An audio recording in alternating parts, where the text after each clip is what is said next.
कहानी की शुरुआत में हमें दिखाया जाता है कि कुछ लोग एलिजाबेथ स्पार्कल नाम का एक स्टार बना रहे हैं। असल में एलिजाबेथ एक बहुत ही खूबसूरत मॉडल है जो एक फिटनेस शो को होस्ट करती है। लोग एलिजाबेथ को इतना पसंद करते हैं कि इसके स्टार के पास आकर सेल्फीज बनाते हैं, लेकिन फिर वक्त के साथ साथ लोगों का इस स्टार से ध्यान हटता चला गया और ये स्टार टूट कर बिखर गया, जो ये साफ जाहिर कर रहा था कि लोगों का एलिजाबेथ स्पार्कल से इंटरेस्ट खत्म होता जा रहा है। सीन कट होता है और हमें एलिजाबेथ स्पार्कल को दिखाया जाता है जो एक वक्त अपनी जवानी के दिनों में बहुत ही खूबसूरत हुआ करती थी। हर जगह एलिजाबेथ के चर्चे थे, लेकिन अब वह बूढ़ी हो चुकी है और आज उसका 50वां जन्मदिन है। एलिजाबेथ अभी तक इसी शो को होस्ट करती है। शो की शूटिंग के बाद जब एलिजाबेथ वॉशरूम में जाने लगी तो उसे पता चला कि लेडीज वॉशरूम किसी वजह से बंद है, इसलिए वो मेल वॉशरूम में चली गई जहां पर शो का प्रोड्यूसर भी आ गया और ऐसे में एलिजाबेथ चुपके से एक बाथरूम में छिप जाती है। यहाँ प्रोड्यूसर फोन पर किसी से बात कर रहा था कि मुझे अपने शो के लिए एक नया चेहरा चाहिए। अब एलिजाबेथ पहले जैसी नहीं रही। जहां पहले एलिजाबेथ की वजह से उन्हें रेटिंग्स बहुत हाई मिलती थी, अब उनकी टीआरपीज गिरती जा रही हैं। कोई भी एलिजाबेथ को हमारे शो पर नहीं देखना चाहता। अब मैं और बर्दाश्त नहीं कर सकता। मुझे जल्द से जल्द एक यंग और खूबसूरत मॉडल चाहिए अपने शो के लिए। दूसरी तरफ बाथरूम में छिपी एलिजाबेथ ये सारी बातें सुन रही थी और ये सुनकर एलिजाबेथ बहुत मायूस हो जाती है। उसे अपनी जिस खूबसूरती पर घमंड था, आज वह घमंड टूट कर बिखर गया। वह गौर से अपने आप को शीशे में देखती रही जहां उसके चेहरे पर बहुत सारी झुर्रियां आ गई थीं। प्रोड्यूसर की बातें सुनकर उसे बहुत ज्यादा दुख होता है, लेकिन अब उसे एक दुख ये भी था कि अब उसे शो से निकाला जा रहा है। कुछ देर बाद एलिजाबेथ को प्रोड्यूसर एक होटल में बुलाता है जहां प्रोड्यूसर बताता है, देखो एलिजाबेथ, तुम जानती हो कि वक्त के साथ साथ लोगों को कुछ नया चाहिए होता है। जो तुम पहले थी वो बात अब तुम में नहीं रही, इसलिए मुझे भी अपने शो को चलाने के लिए किसी दूसरे मॉडल को लाना होगा। प्रोड्यूसर की बातों ने एलिजाबेथ को बुरी तरह तोड़ दिया था। वो होटल से निकलकर घर की तरफ जाने लगी, लेकिन ड्राइव करते हुए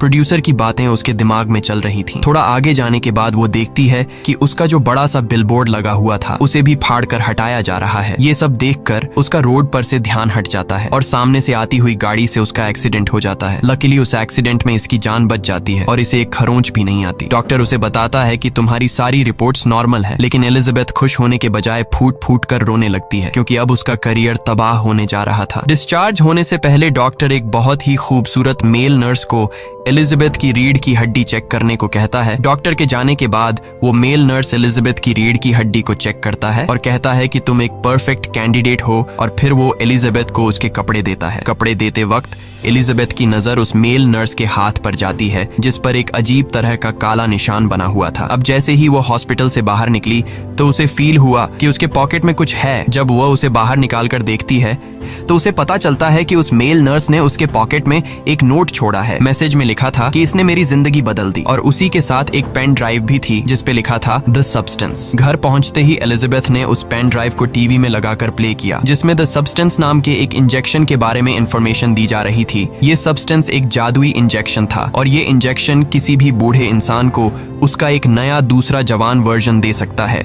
यानी इस इंजेक्शन को लगाने से उस इंसान की बॉडी से एक नया अलग इंसान निकलता है। जो होता तो वही पहले वाला इंसान है, लेकिन वह एक जवान और पहले से बहुत ही खूबसूरत होता है। लेकिन इस इंजेक्शन को यूज करने के बाद एक हफ्ता नई बॉडी एक्टिव रहेगी और एक हफ्ता पुरानी बॉडी। इस सब्सटेंस इंजेक्शन के साथ एक और भी फ्लूइड मिलने वाला था जो दोनों वर्जन यानी पुरानी बॉडी और नई बॉडी को एक साथ जोड़ के रखता है। लेकिन एक बात क्लियरली बताई जाती है कि वो दोनों एक ही हैं और वो दोनों अपनी असली रूप से भाग नहीं सकते। एलिजाबेथ को ये सब एक मजाक लगा, इसलिए उसने सब्सटेंस ड्राइव को एक झूठ समझकर डस्टबिन में फेंक दिया। उसके बाद एलिजाबेथ अपने टेंशन को दूर करने के लिए एक बार में जाती है जहाँ वो एक यंग कपल को देखकर जेलस फील करने लगती है कि इतने सारे लोगों में मुझे तो कोई बाव ही नहीं दे रहा। जिसके बाद वो गुस्से में घर आकर चीजों को यहाँ वहाँ फेंकने लग जाती है। जब वो खुद को शीशे में देखती है तो उसे खुद से ही गिन होने लगती है कि वो कितनी बूढ़ी हो गई है। वो अपनी फोटोज को देखकर सोचती है कि एक वक्त था जब एलिजा के पीछे हजारों लोग दीवाने थे, लेकिन अब उसे कोई फिल्म या शो में भी लेने को तैयार नहीं है। एलिजा अब किसी भी हाल में दोबारा से वो फेम हासिल करना चाहती है, इसलिए वो अपनी जिंदगी का सबसे बड़ा कदम लेते हुए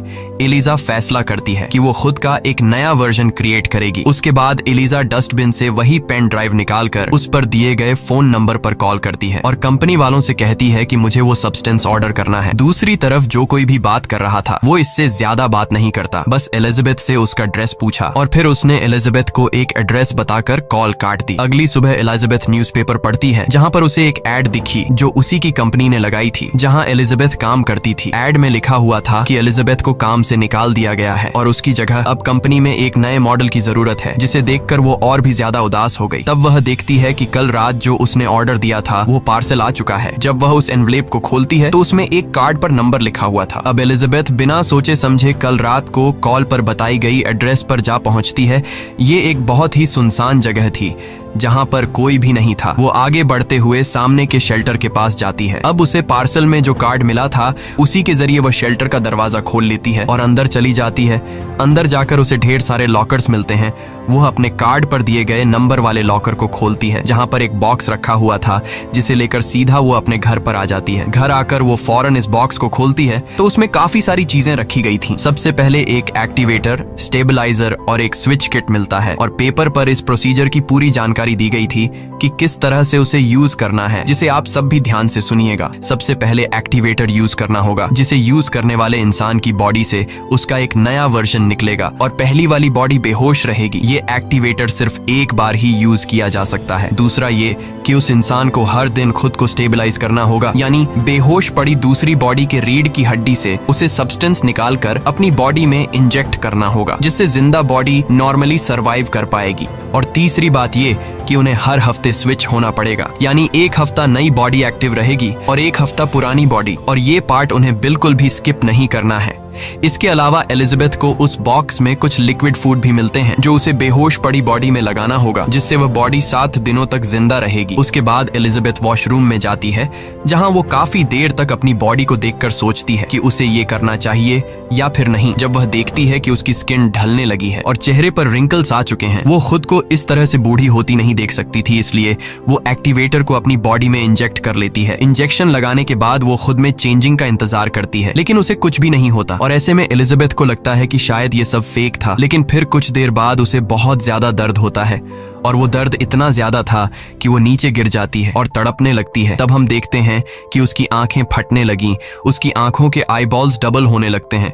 तब अचानक उसकी पीठ हिलने लग जाती है और फिर अगले ही सेकंड उसकी कमर फटने लगी, जहां से एक जवान और काफी खूबसूरत लड़की निकलकर बाहर आई। ये एलिजाबेथ का नया वर्जन था, एक नई जवान बॉडी जो पिछली बॉडी के अंदर से निकली थी। एलिजाबेथ के इस नए वर्जन ने जब अपने आप को शीशे में देखा तो वह हैरान रह गई कि इस दवा ने तो कमाल कर दिया। वो इतनी खूबसूरत और जवान बन गई कि ऐसा उसने सोचा भी नहीं था। काफी देर तक अपनी खूबसूरती देखने के बाद अब वो एलिजाबेथ के पुराने वर्जन यानी पुरानी बॉडी की कमर को सी लेती है, जिसे फाड़कर वो बाहर निकली थी। उसके बाद वो अपनी पुरानी बॉडी को जिंदा रखने के लिए एक फूड बैग उसके साथ अटैच कर देती है, जिसके बाद वो नहाकर खुद को फ्रेश करती है। तभी वो देखती है कि उसके नाक से खून बहने लगा है। ये देखकर वो बहुत परेशान हो गई। तभी उसे याद आया कि उसे तो एक एक्टिवेटर किट भी दी गई थी और उसे बताया गया था कि हर रोज नई बॉडी को यानी जवान बॉडी को एक्टिव रखने के लिए पुरानी बॉडी की रीढ़ की हड्डी से उसे सब्सटेंस निकालकर अपने अंदर इंजेक्ट करना है। इसीलिए अब वो फौरन पुरानी बॉडी की रीढ़ की हड्डी से सब्सटेंस निकालकर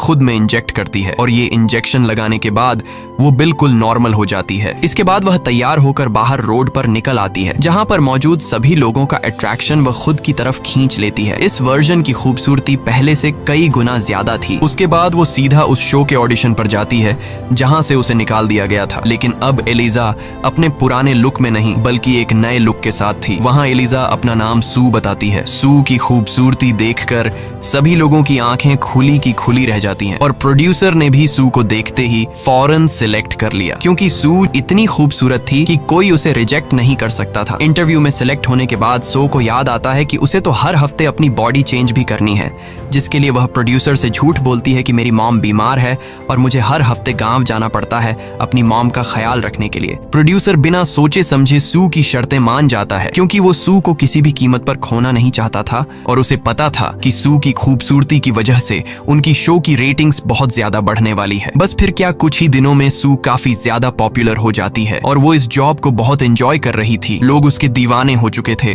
और लोग उसे ठीक वैसे ही पसंद करने लगे जैसे आज से कुछ साल पहले लोग एलिजाबेथ को पसंद करते थे। देखते ही देखते ठीक उसके घर के सामने एक बड़े से बिलबोर्ड पर सो का पोस्टर लगाया जाता है। इसी तरह से 7 दिन पूरे हो जाते हैं, यानी अब अगले 7 दिनों के लिए पुरानी बॉडी एक्टिव रहेगी। सू यहाँ स्विच किट का यूज करती है। जैसे ही उनके ब्लड एक दूसरे के बॉडी में जाती है, हम एलिजा को मूव होते देखते हैं और अब सू बेहोशी की हालत में चली जाती है। बॉडी शिफ्ट करने के बाद एलिजाबेथ सू की बॉडी के साथ फूड अटैच करती है और फिर अपने शो पर जाती है जहां वो पहले काम करती थी। वहां प्रोड्यूसर उसे उसका सारा सामान लुटाता है और एक गिफ्ट देकर एलिजा से कहता है कि तुम्हें अब मॉडलिंग की जगह घर पर बैठकर खाना बनाना चाहिए। ये सुनकर एलिजाबेथ को बहुत बुरा लगता है। उसके बाद एलिजा घर वापस आती है और पूरा दिन घर बैठकर टीवी देखती है। अब अगला दिन आ जाता है और एलिजाबेथ को न्यूज़पेपर पढ़ते हुए एक एनवेल्प मिला जिस पर लिखा हुआ था कि उसकी नई किट आ चुकी है। उसके बाद वो किट लेने पहुंच जाती है और किट को लेकर वो सीधा घर आती है। एलिजा के पास अब कोई काम तो था नहीं, इसलिए वो पूरा हफ्ता टीवी देखकर गुजारती है। अब 7 दिन पूरे हो जाते हैं और एलिजा सू में बदल जाती है, यानी वो अपनी नई बॉडी को एक्टिव कर लेती है। अब इस नई बॉडी ने तो दुनिया के सारे मजे लेने थे। ऐसे में वो कभी घर पे होती तो कभी नहीं होती, इसलिए वो डर जाती है कि कहीं उसकी सच्चाई का राज खुल न जाए। अब सू फैसला करती है कि वो अपने घर की एक दीवार तोड़कर एलिजाबेथ की पुरानी बॉडी को वहां छुपाकर रखेगी। सू की दीवार में हथौड़ा मारने से इतना शोर हो रहा था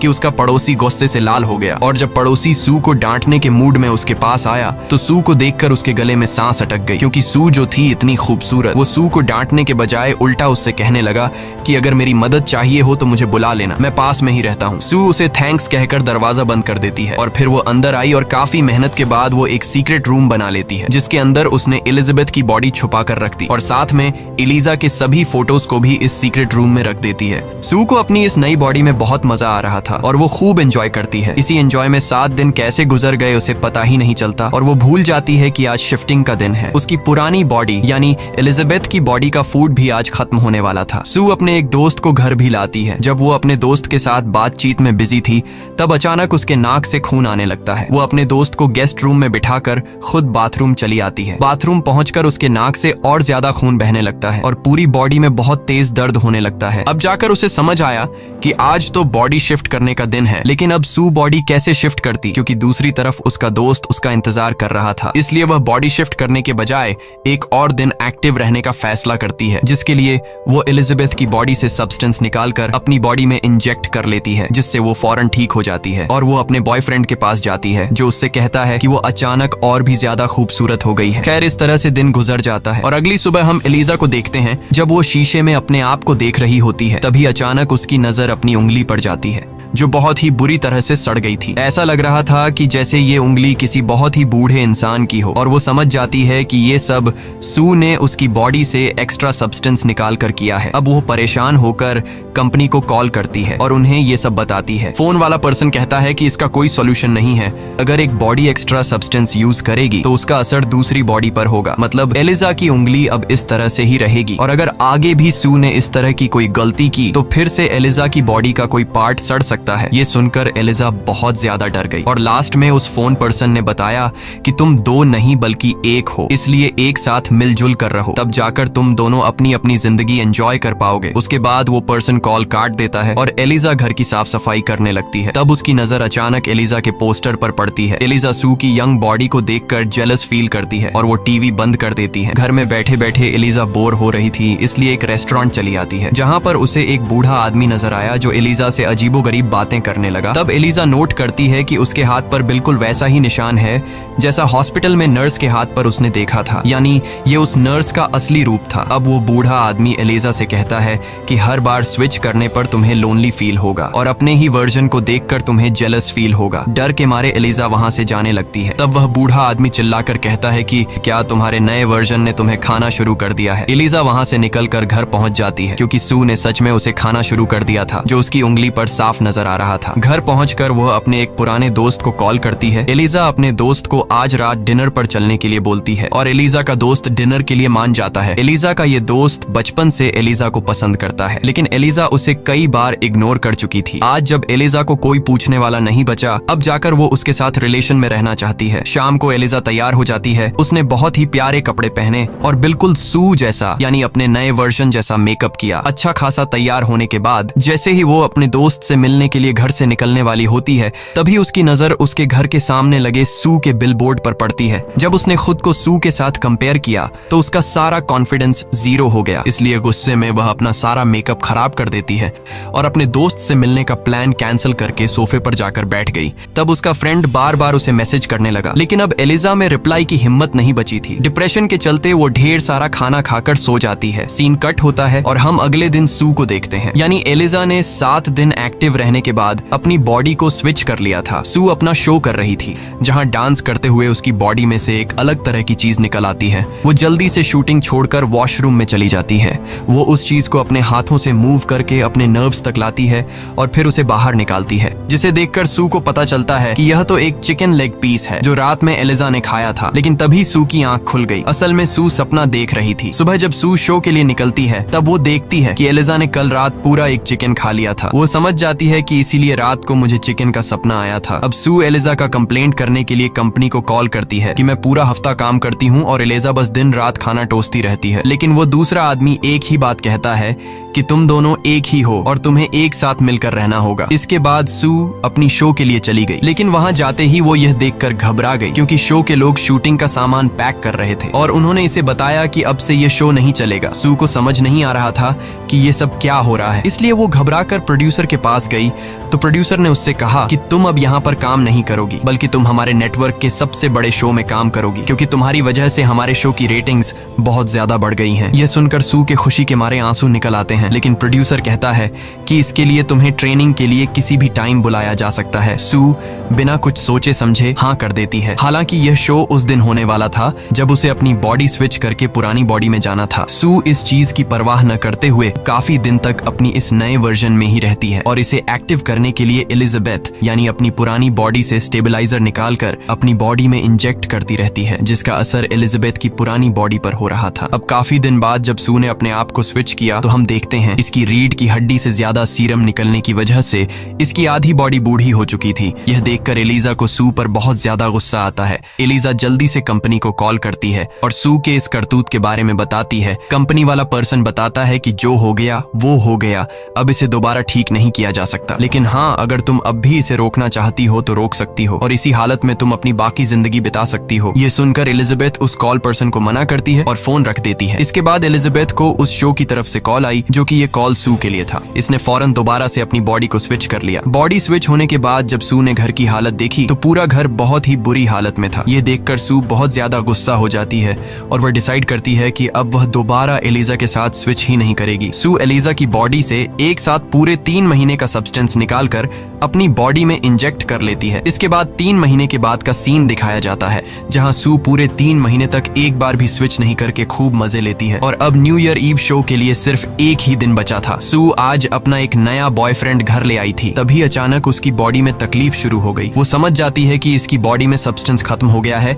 इसलिए वो सीधे एलिजा की बॉडी से सब्सटेंस निकालने के लिए जाती है। लेकिन आज सीरम निकला ही नहीं, बल्कि सीरम की जगह ब्लड निकलने लगा। यह देखकर वो बहुत ज्यादा घबरा गई और उसने कंपनी से कॉल करके पूछा कि एलिजाबेथ की बॉडी से सब्सटेंस नहीं निकल रहा, बताओ अब मुझे क्या करना चाहिए। कंपनी वाला पर्सन उसे बताता है कि अगर बॉडी से सीरम नहीं निकल रहा तो इसका मतलब तुम सारा सीरम यूज कर चुकी हो। अब तुम्हें स्विच होना पड़ेगा, तब जाकर दूसरी बॉडी में सीरम जमा होगा और तुम्हें सीरम बनने का इंतजार करना पड़ेगा। ये सुनकर सू की हालत बहुत ज्यादा खराब होने लगती है और रेंगती हुई जाकर अपनी बॉडी को स्विच कर लेती है और स्विचिंग की ये सारी आवाजें वो लड़का भी कमरे में सुन रहा था। उसे सू की तेज चिल्लाने की आवाजें सुनाई देने लगीं, जिसे सुनकर उसे लगा कि सू खतरे में है, इसलिए वह सू की मदद करने वॉशरूम की तरफ आने लगा। लेकिन सही टाइम पर एलिजाबेथ वॉशरूम के दरवाजे को बंद कर लेती है और एलिजा उस लड़के को जाने को कहती है। वो लड़का एलिजा की इतनी डरावनी आवाज सुनकर फौरन वहां से निकल जाता है। हम देखते हैं कि एलिजाबेथ बहुत ज्यादा बूढ़ी हो चुकी थी और साथ ही साथ इसके सर से बाल भी निकल गए थे। बुढ़ापे की वजह से वह ठीक से चल भी नहीं पा रही थी। एलिजाबेथ अब बहुत ज्यादा घबरा चुकी थी। वो कंपनी में कॉल करती है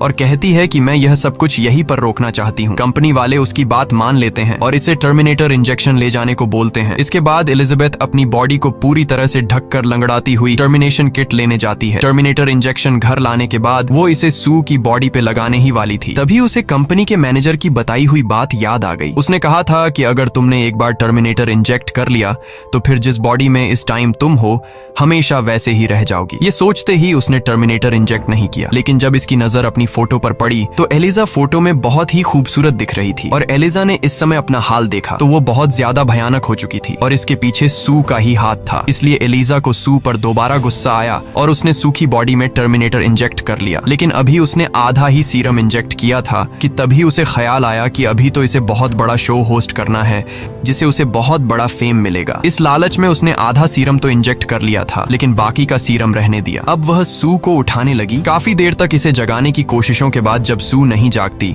तो वह बॉडी स्विच करने का सोचती है। लेकिन जब बॉडी स्विच भी नहीं हुई तब एलिजा ने अपनी रीढ़ की हड्डी से एक्टिवेटर निकालकर सू के दिल में इंजेक्ट किया जिसे सू जाग गई। यहाँ हम देखते हैं कि दोनों वर्जन एक दूसरे के सामने जिंदा खड़े हैं। ये देखकर ये दोनों अभी शॉक हो जाते हैं और उन्हें समझ नहीं आता कि यह क्या हो रहा है। तभी सू की नजर टर्मिनेटर इंजेक्शन पर पड़ती है और वो समझ जाती है कि एलिजा इसे मारने की कोशिश कर रही थी। ये देखकर सू बहुत गुस्सा हो जाती है। उसने अपने गुस्से में एलिजाबेथ को इतना मारा कि वो मर गई। एलिजाबेथ को मारने के बाद इसे एहसास हुआ कि उसने बहुत बड़ी गलती कर ली है क्योंकि अब उसे एलिजा के रीढ़ की हड्डी से एक्टिवेटर सब्सटेंस नहीं मिलने वाला था। लेकिन इस समय भी सू को एलिजा से ज्यादा अपने शो की चिंता थी। वो सीधे अपने प्रोग्राम के लिए चली जाती है जहां जाते ही लोगों ने बहुत जोश से इसे वेलकम किया। इस समय सू को बहुत अच्छा लग रहा था लेकिन तभी अचानक इसे अपनी बॉडी में कुछ अजीब महसूस होने लगा। वो घबराकर वॉशरूम में गई। उसने जैसे ही मुंह खोला तो इसके 2 दांत टूटकर गिर गए और अब भी वो सोचती है कि क्यों ना मैं घर पर रखे एक्टिवेटर को यूज करके